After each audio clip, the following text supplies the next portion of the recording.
berapa sih biayanya, bayarnya kemana gitu. Oh. Kira-kira masyarakat yang tidak mampu itu diakomodir nggak Pak? Jagain biar tahu semuanya.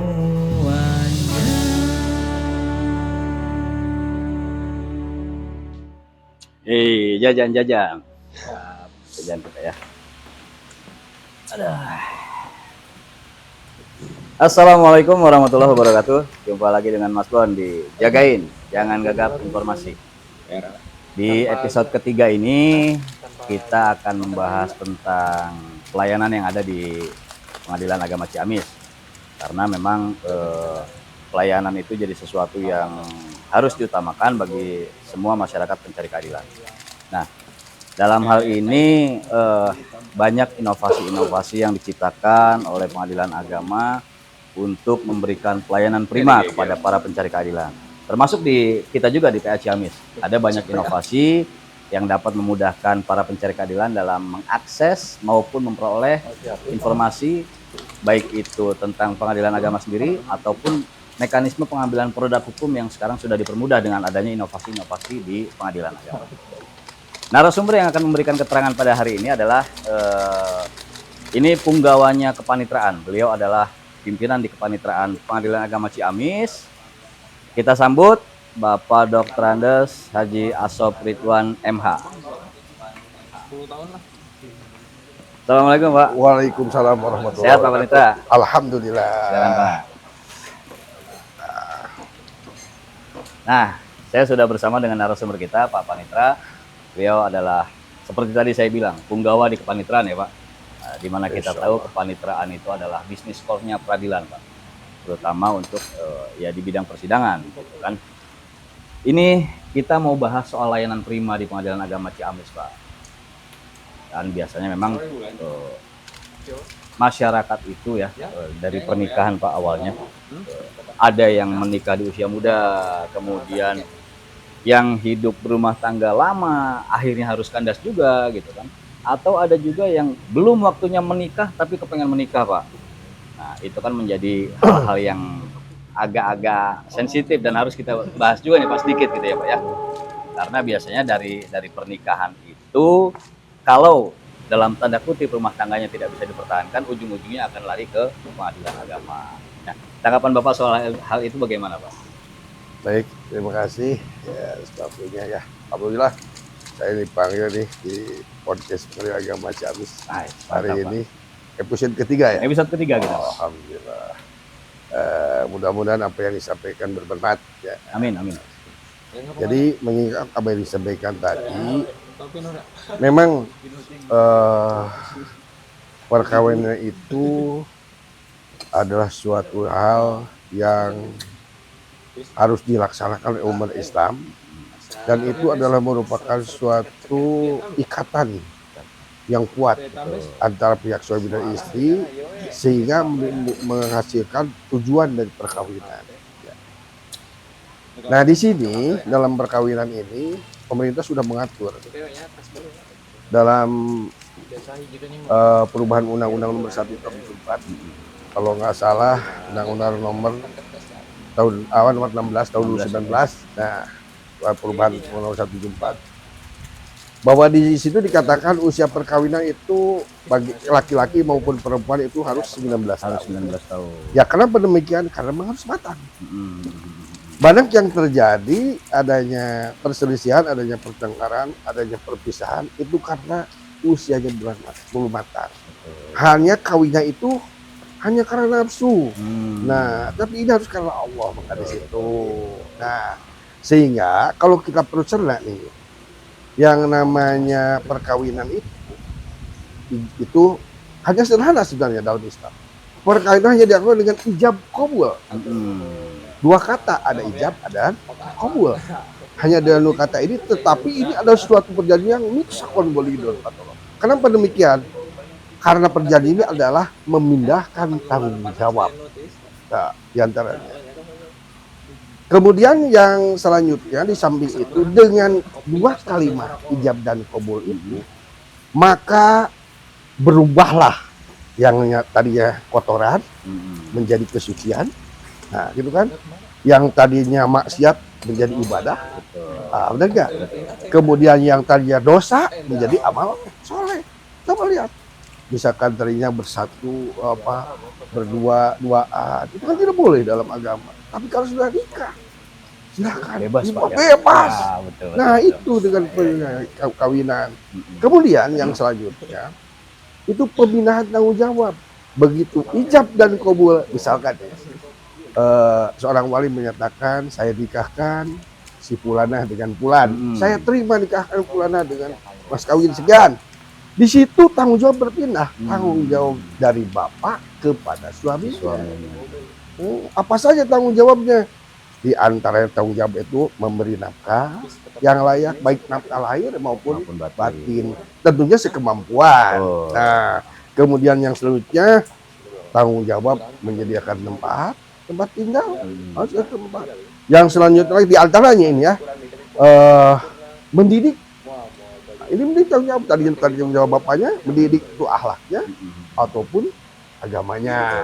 Kemudian yang selanjutnya harus kita bisa mengayomi, gitunya, harus bisa melindungi kehormatan, keselamatannya. Nah itu di antaranya. Maka di situ harus matang si pihak suami atau istri, maka pemerintah dari 19 tahun lah, mudah-mudahan sudah matang. Ya, karena apalagi? Karena kalau yang disatukan itu tidak ada yang satu hati dalam perkawinan. Bohong kalau ada yang mengatakan satu hati. Dua hati berbeda, dua latar belakang berbeda, dua pendidikan berbeda, dilahirkan juga berbeda. Kemudian disatukan, pasti ada masalah satu hati. Yang ada bagaimana kalau tujuan itu tercapai? Nah, makanya ada saling pengertian. Kalau cek istilah sudah merpok ya, cek merpok kan bahasa kolot ya. Artinya suami mengerti dengan istri, istri mengerti dengan suami. Nah, baru tujuan itu tercapai yang disebut mawaddah sakinah dan rahmah. Nah, itu. Kemudian ya kalau ada permasalahan yang memang tidak sedikit ya. Ternyata ada lah yang di tengah-tengahnya permasalahan, makanya akibatnya dari di antaranya karena nikah muda, karena belum matang tadi. Nah itu ya gitulah ya. Nah itulah sedikit ulasan dari Pak Panitra mengenai pernikahan, bahwa bukan sesuatu yang ringan. Artinya walaupun hanya perpindahan tanggung jawab yang tadinya dari orang tua perempuan ke si suami sekarang Pak ya, ya wajib menafkahi, memberikan tempat tinggal, mendidik dan segala macam. Itu hanya bukan hanya janji kita kepada kedua orang tua mempelai wanita ya Pak ya, tapi katanya dengan Allah Subhanahu Wa Taala. Benar itu. Nah Pak Panitra, sebelum kita lanjut nih Pak, Bapak mau kopi atau apa nih Pak? Boleh kopi-kopi ya. Kang Ujang kopinya 2 ya. Oke. Kopi hitam. Hitam. Nah kita lanjut Pak. Oke. Kalau katakan seperti tadi, pernikahan itu kan memang pemerintah menganjurkan di usia yang matang. Perubahan undang-undang yang sebelumnya mempelai wanita itu 16, akhirnya sekarang jadi 19 tahun dua-duanya itu. Tapi dengan adanya perubahan undang-undang itu pun tidak menutup kemungkinan Pak, banyak terjadi perselisihan dalam rumah tangga. Yang seperti tadi di awal, ujung-ujungnya akan datang ke pengadilan agama. Karena memang ketika rumah tangga sudah tidak bisa lagi diselesaikan secara kekeluargaan, dimediasi oleh pihak keluarga tidak bisa, mereka akan tetap langkah akhirnya datang ke pengadilan agama. Nah kira-kira nih Pak, sebagai wujud layanan prima di pengadilan agama Ciamis Pak, kalau misalkan ada masyarakat mau datang ke kita, kan tidak semua orang itu bisa komputer ya Pak, atau punya komputer di rumah, dia nggak tahu cara buat gugatannya, bagaimana cara mengajukan perkara. Apakah layanan itu disediakan Pak di pengadilan agama Ciamis? Alhamdulillah kita menyediakan hal itu. Kalau misalkan ada orang yang mengajukan atau ada haknya tertindasnya dalam perkawinan itu, sudah tidak menerima, sudah tidak bisa pertahankan lagi. Tapi gini ya, itu harus benar-benar dipikirkan matang dalam pengajuan. Misalnya dalam perkawinan ini contohnya, ya, hanya kenapa pikir matang? Jangan mikir sendiri aja. Apalagi sudah punya anak. Nah kita berpikirnya ini anak bagaimana? Sebab anak itu perlu dengan anak masih mumayi itu perlu bimbingan seorang ibu, seorang bapak juga. Makanya di situ jangan karena hanya masalah sedikit saja, ujung-ujungnya ke pengadilan. Matanglah, mikir matang, panjanglah. Bahwa kita tujuan bukan itu gimana kita tuh kalau punya anak penerusnya itu bagaimana supaya anak itu tidak terganggunya itu. Jadi saya kira yang pokok adalah pikir matang. Sebelum datang ke Sebelum pengadilan, Pak. matang dulu lah. Jangan ujung-ujung gitu ya. Matang sekali. Jadi istilahnya bulat. Kalau masih lonjong, jangan dulu. Jangan dulu. Kalau udah bulat, baru kalau lonjong. Nah, kalau misalnya pelayanan kita disediakan di sini. Jadi sampaikan bagaimana kalau ya orang itu kan tidak bisa komputer, ada yang juga tidak bisa buat surat gugatan. Memang surat gugatan tuh ada syarat-syaratnya. Oh, ada syarat-syaratnya. Gugatan itu pertama kan harus diisi dulu identitas, jelas ya. Identitas jelas, baik pemohon atau termohon atau penggugat tergugat. Kalau gugatan itu kan ada dua, Betul. ada gugatan, ada permohonan, ada kontensius istilahnya, ada volunteer. Nah di situ. Kalau kontensius itu ada pihak lawan, kalau volunteer itu tidak ada pihak lawan. Itu permohonan. Permohonan seperti apa? Banyak, seperti penetapan waris gitu kan. Nah itu tetapkan sebagai ahli waris ada, tidak ada ini. Atau juga isbat nikah, ada juga isbat kontensius juga. Ada juga. Tapi Pak, ya? kalau kontensius itu kalau pihaknya salah satu sudah meninggal, misalkan. Nah itu. Kemudian tensiusnya bagaimana? Nah di sini kami berusaha untuk melayani masyarakat itu, membantu masyarakat itu. Kalau mana tidak permohonan tadi juga kan unsur permohonan ada identitas, kemudian ada posita atau fundamentum peneliti, istilahnya duduk perkara lah menurut apa sebabnya. Kemudian yang ketiga ada petitum, tuntutannya apa. Nah itu kalau bisa sendiri, kalau pastilah kalau jeblosan dari hukumnya dia tahu. Pasti bisa, Pak, ya? Pasti bisa, silahkan dibuat sendiri. Tapi kalau yang masyarakat yang ya tidak mampu, tidak tahu masalah itu, kami sudah menyediakan pos bakum di sini. Nah, ada pos bakum menyediakan di situ. Silahkan keluh kesahnya disampaikan di situ, dituangkan di situ untuk membuat surat gugatan atau permohonan. Nah, kalau memang ada keperluan. Kemudian juga di situ ada informasi kalau ada apa-apa ke pengadilan datang aja sendirilah. Mau informasi aja, atau juga informasi kan bukan hanya sebatas informasi melalui di pengadilan sendiri. Nah, melalui website, sosmed, melalui WhatsApp, gitu, melalui TikTok juga sekarang mau, ya, kemudian juga IG. Nah, kita bisa banyak. Itu pengadilan sudah menyediakan itu. Insya Allah kita berusaha semaksimal mungkin untuk melayani masyarakat dengan sepenuhnya. Nah, gitu, Pak. Jadi artinya layanan untuk pembuatan gugatan di sini itu ada, Pak, ya? Ada pos bakum namanya. Nanti masyarakat yang memang kira-kira kesulitan dalam proses pembuatan permohonan atau gugatan, silakan datang ke kami, dibantu di pos bakum. Nanti mereka yang membuatkan gugatan. Tapi ingat pesan Pak Panitra tadi, harus sudah dalam kondisi bulat. Ya? Kalau masih lonjong atau itu janganlah. Jangan dulu lah. Gitu. Selesaikan aja dulu. Betul. Oke. Pak, sambil kita ngopi dulu nih, Pak. Oke. Biar lebih santai gitu ya. Terima kasih nih. Loh. Bismillahirrahmanirrahim. Wah, mantap banget itu kopinya nih. Nah, wah. Gayo kayak ini. Ini kita kopi tubruk, Pak. Oh, alhamdulillah. Jadi kopi tubruk itu punya filosofi, konsep pikiran terbuka untuk kalian. Jadi apa yang kita sampaikan di sini mudah-mudahan jadi sumber referensi dan pencerahan buat masyarakat. Nah, kembali ke tadi, Pak, ketika misalkan masyarakat sudah datang ke kita, sudah menggunakan layanan pos bakum, tentunya mereka pasti sudah bulat ya, Pak, datang ke sini. Nah, setelah dibuatkan gugatan itu biasanya mereka kan akan bertanya soal biaya nih, Pak. Berapa sih biayanya? Kemudian ada juga yang nanya gini, Pak, bisa nggak nanti biaya perkaranya itu dibayarkan setelah perkaranya selesai, gitu kan? Nah, kemudian bayarnya kemana? Gitu. Itu kira-kira seperti apa, Pak? Jadi begini ya. Kalau di pengadilan itu ada istilahnya ada panjar biaya perkara. Panjar biaya perkara. Karena ini perdata, Pak. Yang namanya perdata itu kan itu artinya harus dibayar sendiri lah. Harus dibayar sendiri. Gitu. Kita menyediakan pembayaran, kita tidak bayar di pengadilan, orang pengadilan tidak boleh nerima uang. Artinya sudah tidak ada transaksi keuangan. Tidak ada transaksi keuangan di pengadilan, tidak boleh gitu.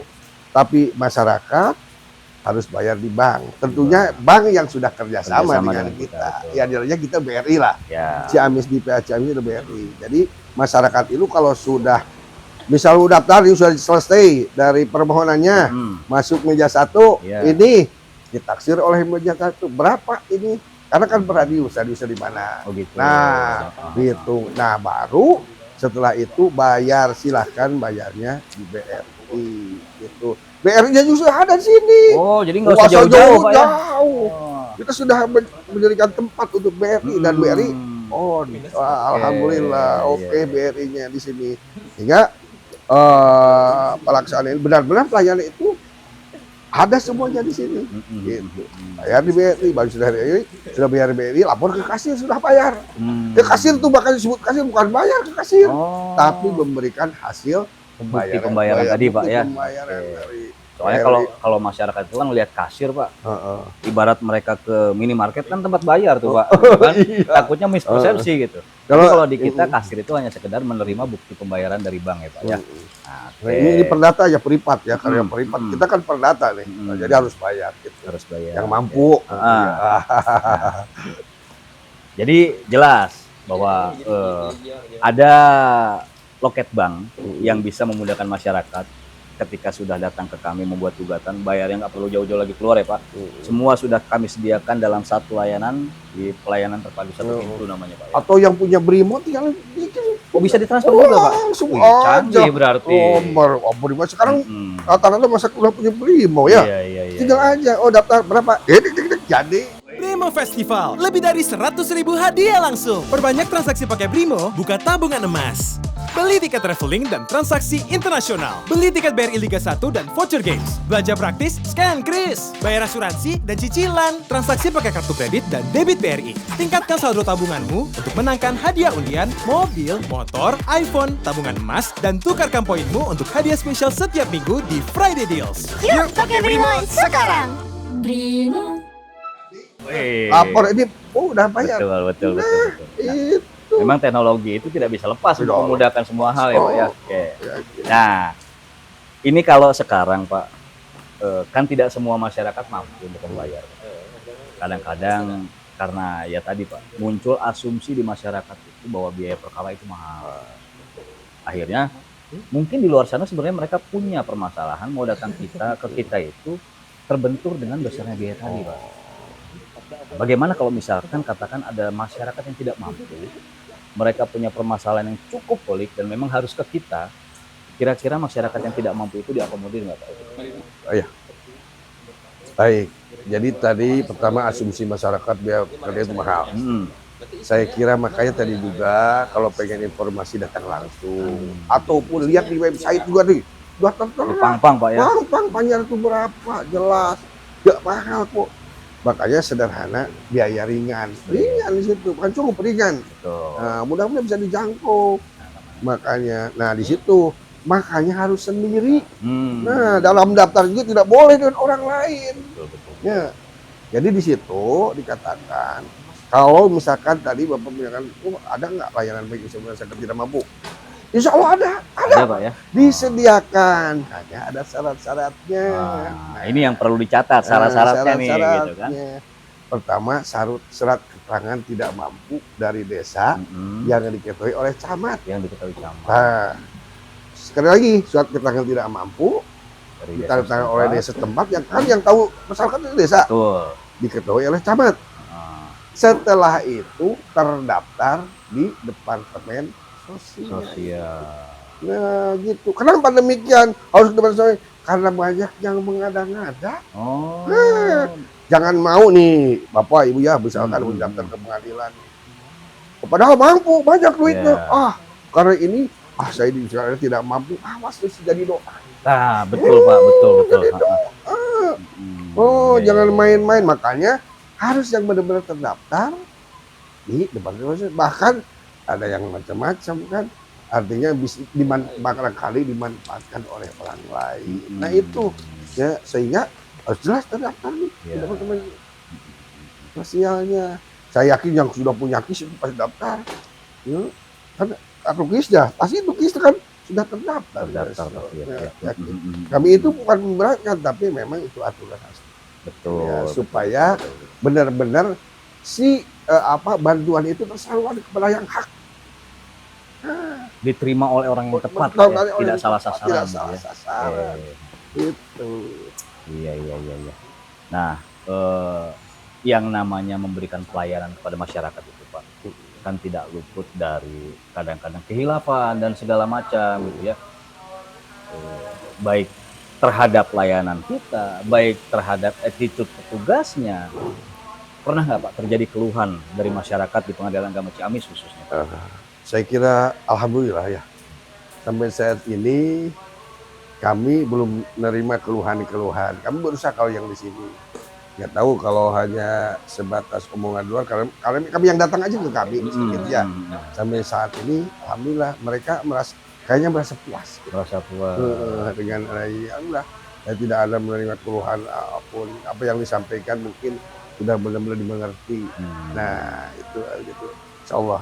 Jadi artinya memang semua pelayanan di sektor kita ini sudah sesuai SOP, tidak ada yang menyebabkan mereka mengeluh atau bahkan menjadi pengaduan. Iya. Oke, luar biasa. Dan berarti register pengaduan kita nihil Pak ya? Oh no. Wih, keren itu. Mantap gitu kan. Nah, kalau runtutan dari perkara itu Pak, dari mulai bayar pembuatan gugatan, pembayaran biaya sampai ke proses persidangan, yang ujung-ujungnya nanti akan berupa produk pengadilan Pak. Mau itu penetapan, putusan, ataupun akta cerai. Ini kadang-kadang ada juga yang menanyakan gini Pak, kalau saya mau ngambil produk hukum, bisa nggak diwakilkan oleh orang lain atau diambilkan sama keluarganya misalkan seperti itu? Nah, apakah harus dengan yang bersangkutan atau bisa diwakilkan seperti itu? Baik. Jadi intinya berdasarnya harus diambil sendiri oleh yang bersangkutan. Takut disalahgunakan oleh orang lain. Tetapi bukan berarti tidak bisa. Silahkan diambil orang lain, saudara Anda pakai surat kuasa. Surat kuasa. Kuasa khusus. Dan juga melampirkan fotokopi penerima kuasa dan pemberi kuasa. Yang jelas. Nah, insya Allah kita kasihkan. Gitu ya, tapi harus jelas. Jangan sampai datang ke sini, kata ini saya suruh ngambil itu kan. Salah. Iya, ada yang balik lagi itu tidak bawa surat toh. Bukan salah kami silahkan, tapi harus kuasa. Karena sudah jelas ada kuasanya kalau ada suatu hari ada suatu hal yang tidak diinginkan misalkan. Ini kami jelasnya ada buktinya. Oh betul. Bahkan dikasih foto lah. Iya. Dipoto orangnya, nih orangnya ini. Gitu kan. Di sini tuh, orangnya ini yang ngambil. Ada surat, ada KTP dua belah pihaknya. Gitu. Kalau KTP sendiri takut-takut bohong dia bikin sendiri. Kan bisa aja gitu ya. Nah, itu ya. Jadi karena ini sifatnya kan dokumen negara, dokumen Pak, negara ya? itu. Negara. Kalau hilang atau rusak kan susah untuk mengurus kembali gitu ya. Oke. Nah, seiring dengan perjalanan teknologi yang ada, Pak, di kita pun ada yang namanya e-court ya Pak. Iya. Jadi bisa berperkara secara elektronik. Bisa dijelaskan sedikit Pak tentang e-court ini kepada masyarakat Pak? Seperti apa e-court itu? Baik terus ya, seiring dengan perkembangan zaman, alih teknologi, sekarang zaman teknologi, maka kita juga jangan ketinggalan. Mahkamah Agung sudah meluncurkan yang disebut e-court. Ya. Nah, jadi pengajuan atau permohonan secara elektronik. Ya, baik gugatan atau permohonan. Nah, itu silakan diajukan. Mau sendiri silahkan, kalau bisa di rumahnya, karena tinggal buka aja. Kita buka Google, kemudian kita buka e-court Mahkamah Agung, ya. Nah, di situ itu kan di situ yang disebutnya aplikasi itu ada namanya apa pengguna ya. Nah, di situ tinggal klik aja di situ. Isi apa yang kita inginkan. Nah, di situ. Kalaupun misalkan yang mau datang ke sini apa memang di elektronik, ada di sini sudah disediakan pojok e-court. Oh, kita juga punya pojok e-court untuk membantu masyarakat kalau mau mengajukan secara e-court. Tapi sekarang ini kan gembor-gembornya Mahkamah harus melakukan e-court. Silahkan, kita bantulah. Insya Allah di sini untuk hanya syaratnya pertama kita harus punya email. Nah, email nih, email kita punya email masing-masing. Nanti ada panggilan. Nah, kemudian identitas dari pihak itu harus jelas. Jangan sampai pinjam tempat alamat orang lain. Nah itu nanti rugi bagi kita. Nanti panggilan tidak patut ya. Karena memang dalam panggilan itu harus dipoto ketemu dengan orangnya. Gitu, panggilan melalui pos itu kan. Nah, jadi harus benar-benar terpenuhi. Kemudian juga bagi pengguna penggunanya seperti pengacara. Mm-mm. Ya, pengacara.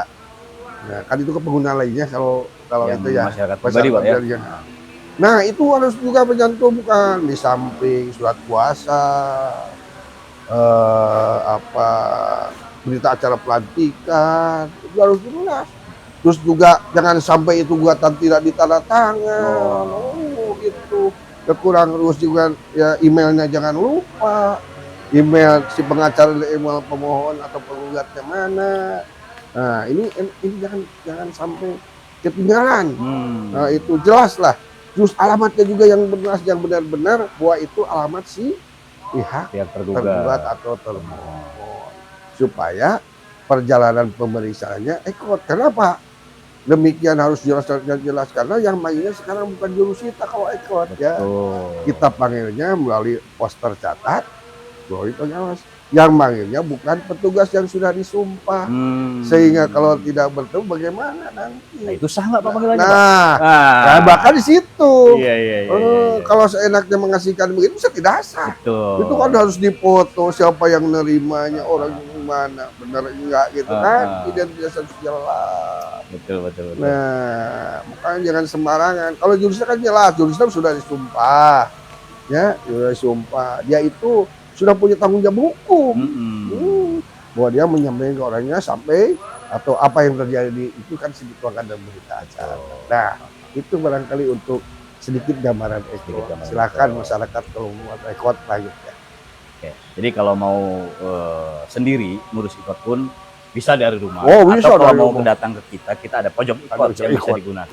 Gitu. Ya, Oke. ya. Nah, itu tadi gambaran layanan yang ada di Pengadilan Agama Ciamis, Pak ya, untuk memberikan layanan yang prima kepada masyarakat. Karena sejauh ini kan memang layanan prima itu digagas bukannya sebagai slogan saja, Pak, Iya. tapi wujud pengabdian abdi negara kepada masyarakat. Iya, harus diaplikasikan. Betul. Nah, ini juga ada sesuatu, Pak, yang harus disampaikan nih, Pak. Mengingat kemarin Bapak termasuk seseorang yang dipromosikan nih, Pak. Aduh. Menjadi panitera di Pengadilan Tinggi Agama, Pak. Iya. Kesan pesan Bapak selama menjadi panitera di Pengadilan Agama Ciamis itu gimana, Pak? Sebenarnya kalau jujur, saya itu nggak ngimpi nggak apa. Tahu-tahu dapat informasi ada TPM. Iya, aduh. Iya, ada yang ngasih tuh, selamat Pak. Selamat apa kata saya itu? Oh, Bapak dengan kebutuhan tinggi, subhanallah. Ya, tapi kalau yang namanya sudah tugas, kita sudah suka. Jadi kalau kesan itu sebenarnya saya tuh berat sekali meninggalkan Ciamis. Kebersamaan yang sudah dibangun. Aduh, enak. Jadi kita itu di kantor itu bukan hanya sebatas pegawai kerja, Pak, ya? rekan kerja, tapi kita saudara. Gitu. Sama Mait sama Padis. Gitu, sama Betul. Amis Pait babarengan. Oke. Gitu. Kemudian kompak. Nah, ini makanya yang berat itu udah kompak, tuh. Udah enak, udah jalan. Semua pekerjaan tidak ada yang tertinggal. Zero. biasa. Gitu. Tapi kenyataan apa yang dihadapi, subhanallah. Berat sekali seperti kali ini. Ya, kalau pesan saya lah, ya, karena apa boleh buat. Kan sering pulang karena cinta, merantau karena SK. Itu. Maka ya kita harus melaksanakan, harus tetap semangat. Jadi saya pesan kepada rekan-rekan semua lah, baik pemerintahan, sekretariat, seluruhnya lah, ya. Jaga kekompakan, jaga persatuan, kemudian tetap semangat. Bawa PA Ciamis itu kepada yang lebih baik. Nah, itu jangan sampai karena salah satu meninggalkan, melempem, nggak boleh. Gugur satu, tumbuh seribu. Nah, tetap semangat. Saya dengan moto Ciamis, bangkit. Yes. Wah, luar biasa. Oke, sebenarnya kami masih mau bicara panjang lebar ini. Cuma karena mengingat waktu dan segala macamnya, dan kalau misalkan kita bahas di sini semua, Pak, nanti kan narasumber yang lainnya nggak kebagian waktu nih, Pak, gitu ya. Jadi untuk sementara kita akhiri sesi dengan Pak Panitera kali ini. Terima kasih atas apa yang Bapak sampaikan. Mudah-mudahan menjadi pencerahan kepada masyarakat. Bahwa layanan di Pengadilan Agama itu bukan hanya sekedar slogan saja, tapi betul-betul layanan prima yang ada di sini. Kami tutup Jagain episode 3 ini. Tetap pantengin terus Jagain. Jangan gagap informasi. Assalamualaikum warahmatullahi wabarakatuh.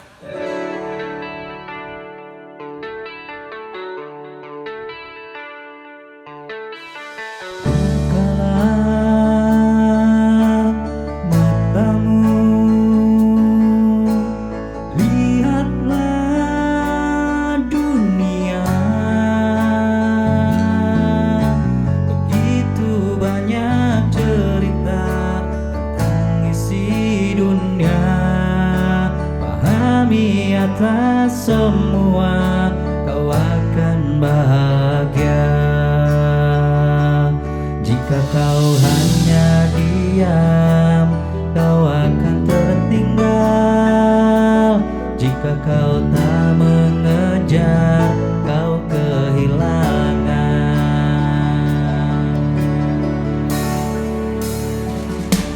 Jika kau sayang, jagain dia. Jangan sampai nanti kehilangan.